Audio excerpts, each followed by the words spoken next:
14 வருஷம் கழிச்சு பிறந்தாலும் கூட அந்த ஆதியாகமம் 21 அதிகாரம் 9 வசனத்துல பாருங்க, அதுல வாசிக்கிறோம். ஆதியாகமம் 21:9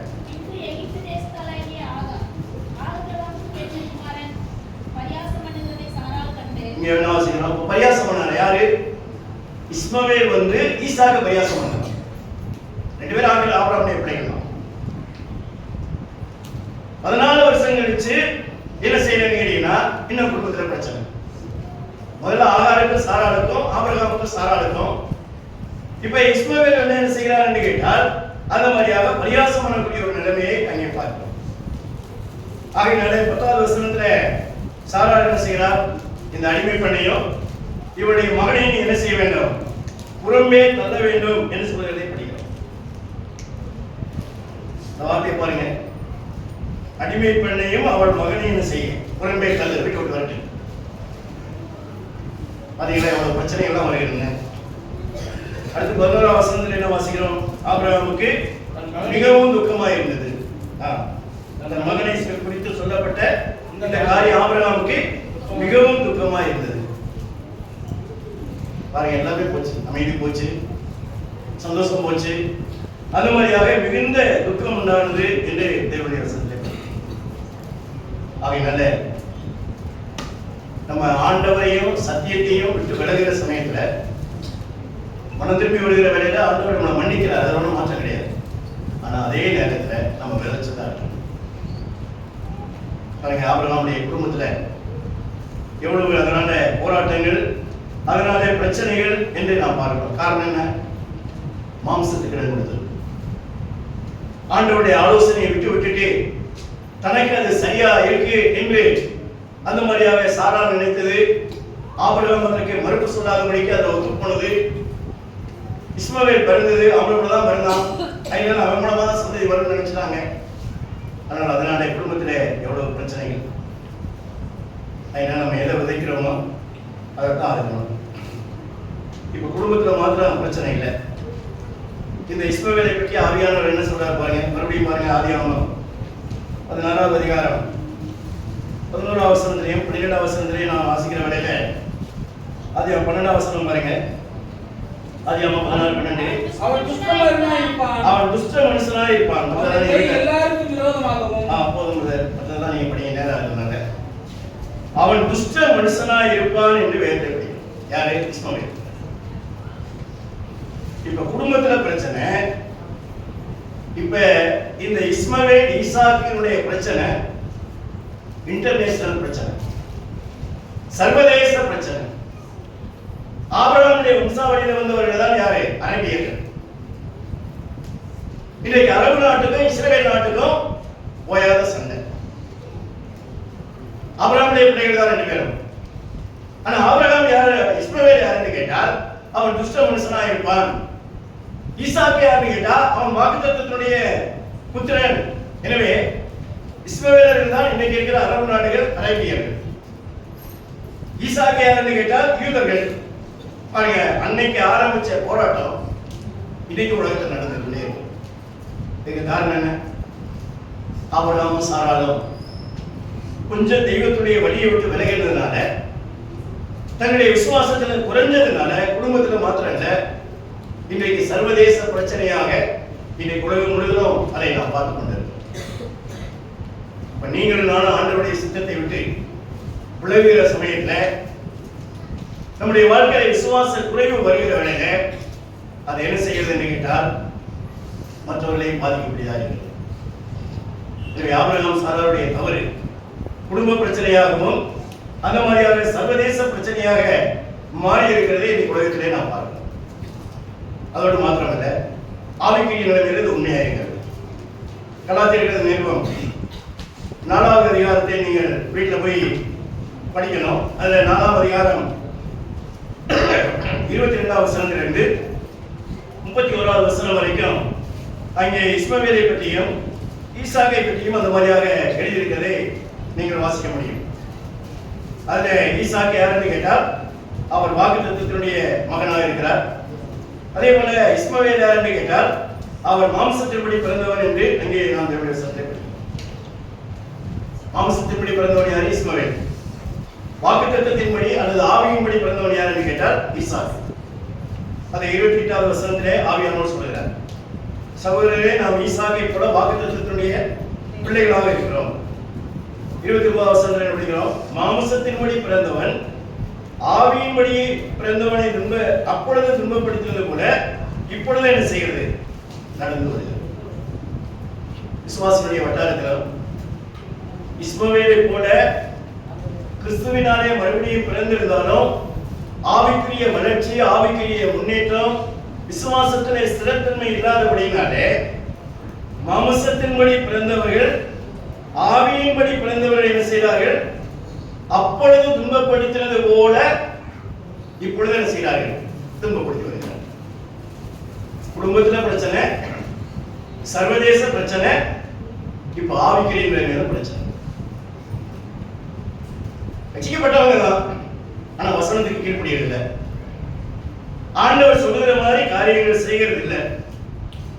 அதனால இந்த மாம்சத்தின்படி பிறந்தவர்கள் என்ன செய்யறாங்கன்னா, ஆவியின்படி பிறந்தவர்களை, வாக்குத்தத்தத்தினுடைய பிள்ளைகளை, தேவனை சார்ந்து நிற்கிறவர்களை அவர்கள் என்ன செய்கிறார்கள் என்று கேட்டால் துன்பப்படுத்துகிறார்கள். கோர்ட்டு, போலீஸ் ஸ்டேஷன், கச்சேரி நிறுவனம் எடுத்து விடுறாங்க. காரணம் என்ன? அவர் நாங்கள் விசுவாசி தான், இப்படி செய்யலாம் சொல்றோம். ஆனா அவர்கள் யார் என்று கேட்டால் மாம்சத்தின்படி பிறந்தவர்கள். இந்த மாம்சத்தின்படி பிறந்தவர்கள் ஆவியின்படி பிறந்தவர்கள் என்ன செய்கிறார்கள்? துன்பப்படுத்துகிறார்கள். இன்னைக்கு சபையில் இருக்கிற பிரச்சனைக்கெல்லாம் காரணம் யாரு? பக்கத்து வீட்டில் இருக்கிற அவிசுவாசியா? இல்லை நம்ம தெருவில் இருக்கிற குடிக்கிற இப்படி இருக்கிற அவிசுவாசிக்கலாம்? இன்னைக்கு தமிழ்நாட்டில் அல்லது உலகத்தில் இருக்கிற எல்லா சபைகளிலும் பிரச்சனைக்கு காரணம் யாருன்னு கேட்டீங்கன்னா இந்த மாம்சத்தின்படி பிறந்தவர்கள். விசுவாசிகள் சொல்றாங்க, ஆண்டவர் ஏற்றுக்கொண்டா சொல்றாங்க. ஆனால் ஆவிக்குரிய ஸ்திரத்தன்மை, தெய்வ சுபாவம், ஆவியானுடைய அந்த நிறைவு இதெல்லாம் இல்லாதபடினால அவர் இன்றைக்கு என்ன செய்கிறார்கள் கேட்டால் துன்பப்படுத்தக்கூடியவராக இருக்கிறார்கள். இவருடைய சிலரெல்லாம் நம்ம நினைக்கிறோம் சபையில இருந்தாலும் அந்த மாதிரியாக விசுவாசியான ஆட்கள் இருக்கிறாங்க. ஏசுனார் பாருங்க, 12 அப்போஸ்தலர்ல அவர் சொல்லுகிறார், உங்களிடம் விசுவாசியாதவர்கள் சிலர் உண்டு என்று அவர் சொல்லுகிறார். பாருங்க, அதை நீங்க யோவான் சுவிசேஷத்தில் படிக்கிற வரையில அதை நாம் இங்கே வாசிக்க முடியும். யோவான் சுவிசேஷம் 12 அதிகாரம் 64 வசனம் பாருங்க. யோவான் 6:64, ஆகிலும் உங்களில் விசுவாசியாதவர்கள் சிலர் உண்டு. யோவான் 6:64, உங்களில் விசுவாசியாதவர்கள் சிலர் உண்டு என்றார்கள். விசுவாசியாதவர்கள் இன்னார் என்றும் தம்மை காட்டிக் கொடுப்பவர்கள் இன்னார் என்றும் அவர் அறிந்தவர்களே. அடுத்து கீழே பாருங்க, 70வது வசனம். இயேசு அவர்களை நோக்கி, பன்னிருவராகிய உங்களை நான் தெரிந்து கொள்ளவில்லையா? உங்களுக்குள்ளும் ஒருவன் யாரா இருக்கிறான்? பிசாசா இருக்கிறான். பிசாசா இருக்கிறவன் யாரு? இந்த 12 பேருக்கு ஒருத்தன். அப்ப சபையில இருக்கிற ஒருத்தன் பிசாசா இருக்கிறான். இந்த 12 பேர்ல ஒருத்தன் என்ன செய்யல? விசுவாசிக்கல. ஆனா விசுவாசிக்கிற நிலையில என்ன செய்யறான்? போர் ஒப்பந்தம் கேட்கிறான். 12 வருஷ காலம் அங்கே 3 வருஷ காலம் இஸ்ராயலோட கூட இருந்து அவரால் அழைக்கப்பட்ட, அவரால் தெரிந்து கொள்ளப்பட்ட அந்த மாதிரியான மனுஷன் தான். ஆனால் ஆண்டவர் விசுவாசிக்கல, ஆண்டவருக்கு ஆவியானவருக்கு இடம் கொடுக்கல, அவன் பிசாசுக்கு இடம் கொடுத்தான். அதனுடைய முடிவு என்ன? நான் இடிச்சதான். என்னங்க 12 அப்போஸ்தலர் இயேசுவின் பிரசங்கம் கேட்டவன் அந்த பணத்தை எல்லாம் வந்து வச்சுக்கிட்டு இருந்தான். ஏங்க நான் இடிச்சதான்? அவன் ஆண்டவருக்கு இடம் கொடுக்கல, ஆண்டவரை விசுவாசிக்கல, பிசாசுக்கு இடம் கொடுத்தா முடிவு. ஆகையினால மாம்சத்தின்படி பிறந்தவர்கள் இன்றைக்கு ஆவியின்படி பிறந்தவர்களை தேவனுடைய சபையில் என்ன செய்கிறார்கள் என்றால் துன்பப்படுத்துகிறார்கள். பாருங்க, 3 ரீதியில, குடும்பத்துல, உலகத்துல, இன்னைக்கு கிறிஸ்தவ வட்டாரத்துல. ஆபிரகாமை யூதர்களும் போட்டுகிறார்கள், ஆபிரகாமை இஸ்ரவேலரும் போட்டுகிறார்கள், விசுவாசிகளும் ஆபிரகாம் தேவனுடைய தகப்பன், இதெல்லாம் உண்மைதான், இது 3. ஆனால் அவர்கள் செய்த தவறு அங்கே அதை நாம் வேற்றிலே நாம் வாசிக்கிறோம். ஆகினால இந்த விசுவாசியாதவர்கள் எல்லாரும் என்ன செய்வாங்கன்னு கேட்டீங்கன்னா, பாருங்க, அப்போஸ்தலர் நடவடிக்கைகள் 14ஆம் அதிகாரம் 2வது வசனம் பாருங்க. அப்போஸ்தலர் நடவடிக்கைகள் 14ஆம் அதிகாரம் 2வது வசனம். விசுவாசியாத யூதர்கள் சகோதரருக்கு விரோதமாக புறஜாதியுடைய மனதை எழுப்பி விட்டு பகை உண்டாக்கினார்கள். என்ன வாசிக்கிறோம்? விசுவாசியாத யூதர்கள் பாருங்க மறுபடியும் படிக்கும்போது விசுவாசியாத யூதர்கள் ம். சகோதரருக்கு விரோதமாக ம். புறஜாதியருடைய மனதை எழுப்பிவிட்டு ம். வகையுண்டாக்கினார்கள். பாருங்க விசுவாசியாத யூதர்கள், விசுவாசியாத கிறிஸ்தவர்கள் அல்லது விசுவாசியாத விசுவாசிகள் அல்லது விசுவாசியாத ஊழியக்காரர்கள் என்ன செய்யறாங்க கேட்டால் சகோதரருக்கு விரோதமாக, சபைக்கு விரோதமாக அவிசுவாசிகளை அல்லது புறஜாதிகளை என்ன செய்கிறார்கள்? அவருடைய மனதை எழுப்பி விடுகிறார்கள். ஆகிய அப்படி பண்றாங்க, எப்படி பண்றாங்க, எனக்கு எதிரையா காரியங்கள் செய்தார்கள் அப்படின்னு சொல்லி என்ன செய்தார்கள்? பகை உண்டாக்கினார்கள். விசுவாசியாத ஆளு நமக்கு எதிரடியா விரோதமாக எழுப்புவான்.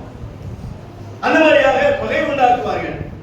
அடுத்து கீழே பாருங்க 5வது வசனத்துல, இவர்களை அவமானப்படுத்தவும் ஆ. கல்லறியவும் வேண்டும் என்று ம். புறஜாதியாரும் யூதரும் அவர்கள் அதிகாரிகளும் அமளி பண்ணுகையில் ஆறுகளை என்ன வாசிக்கிறோம்? விசுவாசியாத யூதர்கள் அந்த மாதிரியாக புறஜாதிகளை அவிசுவாசிகளை எழுப்பி விடுறாங்க, பகை உண்டாக்கக்கூடிய நிலைமையில செயல்படுகிறார்கள்.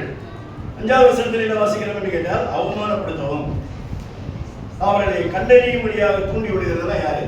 இவங்க தான். விசுவாசியாத மாம்சத்துக்குரிய நிலைமையிலே இருக்கிறார்கள். பின்னால நீங்க வாசிக்கிற வேலையில அவர்கள் என்ன செய்வார்கள் என்று கேட்டால் ஆண்டவரையே புகழுவார்கள். நீங்க பின்னால நீங்க வீட்டுல போய் இந்த அதிகாரத்தை படிக்கணும். 8வது வசனத்திலிருந்து 15வது வசனம் வரைக்கும் படிக்கிற சமயத்துல அந்த லிஸ்ட்ராங்கிற ஊர்ல ஒரு பிறவிலே ஒருத்தர் சப்பானியா இருந்தான். அவனை எந்திரிச்சு என்ன செய்தார்கள்? நடக்க வைத்தார்கள். அப்ப அவன் நடந்த உடனே அந்த ஊர்ல இருக்கிறவங்க என்ன செஞ்சாங்கன்னு கேட்டீங்கன்னா, பவுலும் பர்னாவும் கடவுளே இறங்கி வந்துட்டாரு அப்படின்னு சொல்லி அவங்களுக்கு மாடை எடுத்துட்டு வந்தாங்க.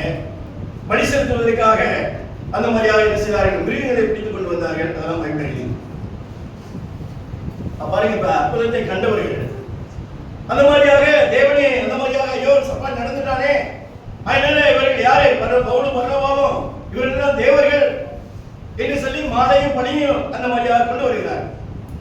பாருங்க, அதே ஆட்கள் பின்னால் என்ன செய்யறாங்க கேட்டீங்கன்னா 19வது வசனத்துல அவர்கள் என்ன செய்கிறார்கள்? 19வது வசனத்துல கீழே பாருங்க, பவுலை கண்டறிந்து அவன் மரித்து போனான் என்று அவனை பட்டணத்துக்கு வெளியிலே கொண்டு போனார்கள் என்று வேதத்திலே வாசிக்கிறோம்.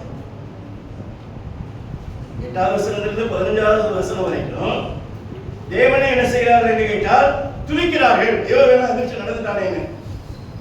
ஆனால் அதே துதிக்கிற ஆட்கள் இப்பொழுது என்ன செய்கிறார்கள்? தூசிக்கிறார்கள். புகழுகிற ஜனங்கள் இப்பொழுது என்ன செய்கிறார்கள்? புழுதி வாரி அடைக்கிறார்கள். பார்த்தீங்களா ரெண்டுக்குள்ள வித்தியாசம்? இந்த மாம்சத்துக்குரியவர்கள் தேவனை துதிப்பார்கள், அதே நேரத்தில் தேவனையும் தேவனுடைய சபையை செய்வார்கள், தூசிப்பதற்கு துணிவார்கள். அடுத்து தேவனையும் தேவனுடைய காரியங்களையும் புகழ்கிற ஜனங்கள் பின்னால என்ன செய்கிறார்கள்? புழுதியை வாரி வீசுறாங்க. வீட்டில் போய் நீங்க நல்லா படிங்க.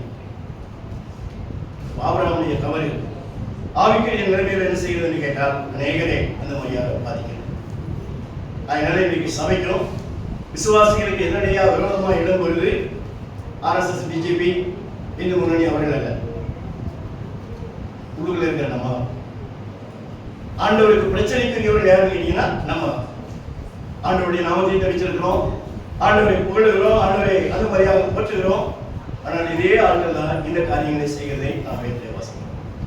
அதனால நம்முடைய கிறிஸ்தவ வாழ்க்கையில நம்ம எதை விதைக்கிறோமோ அதை நம்முடைய வாழ்க்கையில நிச்சயமா இருக்கணும். நம்ம செய்யற தவறு நம்மளை மட்டும் பாதிக்கிறது இல்லை, நம்முடைய குடும்பத்தை பாதிக்கும், சமுதாயத்தை பாதிக்கும். அது தேவனுடைய சபை என்ன செய்யணும்னு கேட்டால் அங்கே பாதிக்கும் என்று தேவனுடைய வசனத்தை படிக்கும். உதாரணமாக தாவீதுடைய வாழ்க்கையில பாருங்க, 1 ராஜாக்களுடைய புத்தகம் 15வது அதிகாரம் 5வது வசனத்தில் விதமாய் படிக்கிறோம் பாருங்க. 1 ராஜாக்கள் 15வது அதிகாரம் 5வது வசனம். தாவீது ஏத்தியனாகிய உரியாவின் சங்கதி ஒன்று தவிர கர்த்தர் தனக்கு கட்டளையிட்டதிலே தான் உயிரோடு இருந்த நாளெல்லாம் ஒன்றை விட்டு விலகாமல் அவர் பார்வைக்கு செம்மையானதை செய்வார்.